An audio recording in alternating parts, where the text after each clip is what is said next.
अस्तित्व मूलक मानव केंद्रित चिंतन मध्यस्थ दर्शन भाग 4 अनुभव दर्शन अध्याय 5।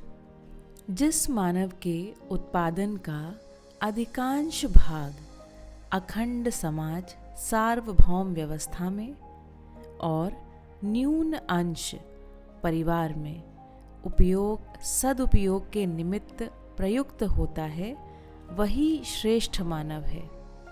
वही ब्रह्मानुभूति क्षमता को पाने का अधिकारी है।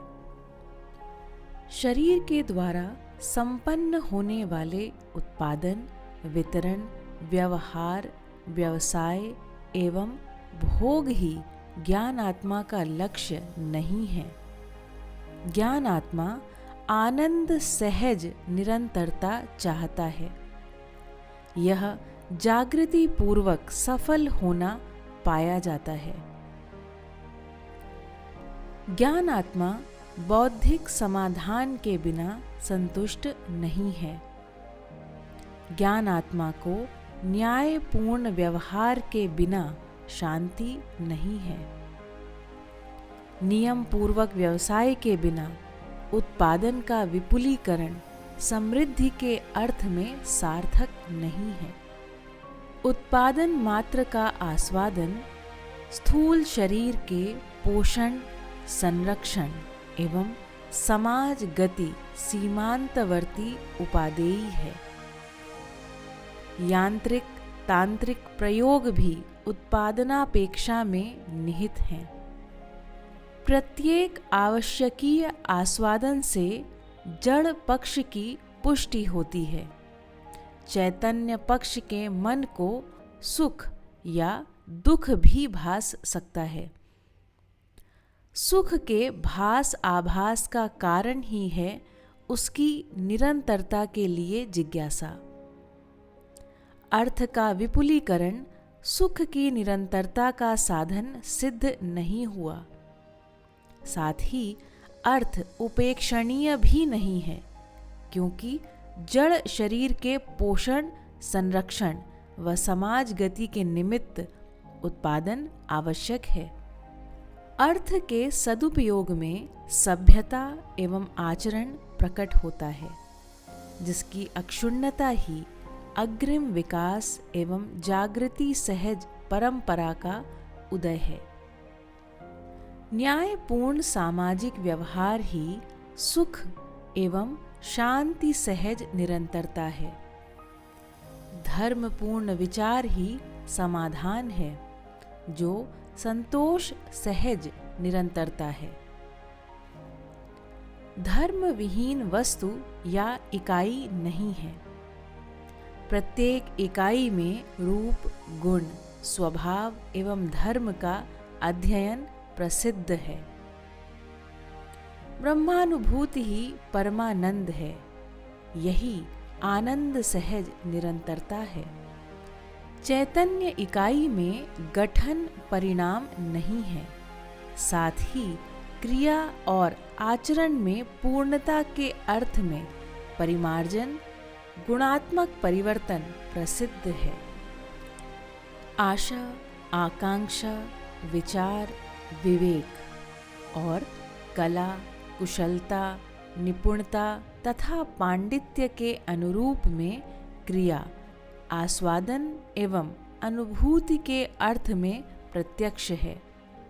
प्राप्य का ही आस्वादन एवं सानिध्य प्रसिद्ध है। प्राप्त में ही अनुभूति है।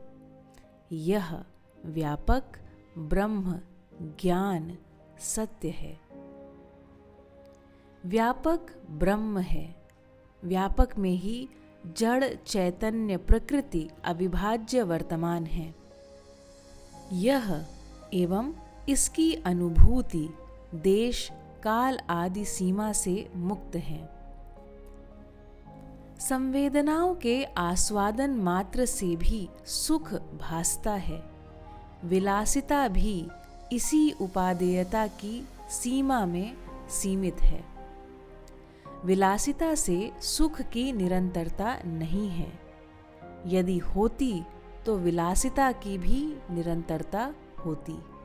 किसी भी प्रकार का भोग, विलास या आराम एक अवधि के अनंतर अप्रिय, अनावश्यक तथा असहनीय होता है। यह प्रसिद्ध है। आहार विहार की क्षणभंगुरता प्रसिद्ध है।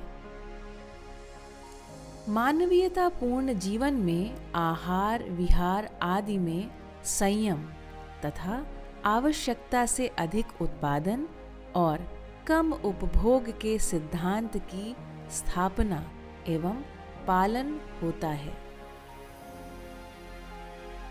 ऐषणात्रय में वित्तेषणा से पुत्रेषणा तथा पुत्रेषणा से लोकेषणा श्रेष्ठ होने के कारण मानवीयता से अधिक स्थिति अर्थात अति मानवीयता को पाने के लिए जिज्ञासा प्रसिद्ध है।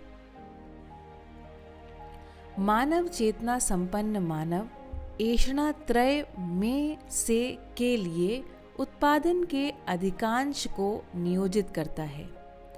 फल ही है कि वित्तेषणा और पुत्रेषणा तक सीमित जनमानस उन्हीं के मार्गदर्शन में सुरक्षित रहना, उनसे पीढ़ी से पीढ़ी प्रेरणा प्राप्त करना चाहते हैं। लोकेषणा युक्त मानव में धर्मपूर्ण सत्य दृष्टि, धीरता, वीरता, उदारता एवं दयापूर्ण स्वभाव है। यही देव मानव है। वे निर्विवाद रूप से अन्य अजागृत इकाइयों के मार्गदर्शक हैं। जिस मानव के उत्पादन का अधिकांश वितरण में और न्यून अंश परिवार में उपयोग सदुपयोग के निमित्त प्रयुक्त होता है, वही श्रेष्ठ मानव है। वही ब्रह्मानुभूति क्षमता को पाने का अधिकारी है। वितरण का तात्पर्य अखंड समाज सार्वभौम व्यवस्था में नियोजन से है। नित्यं यातु शुभोदयम्।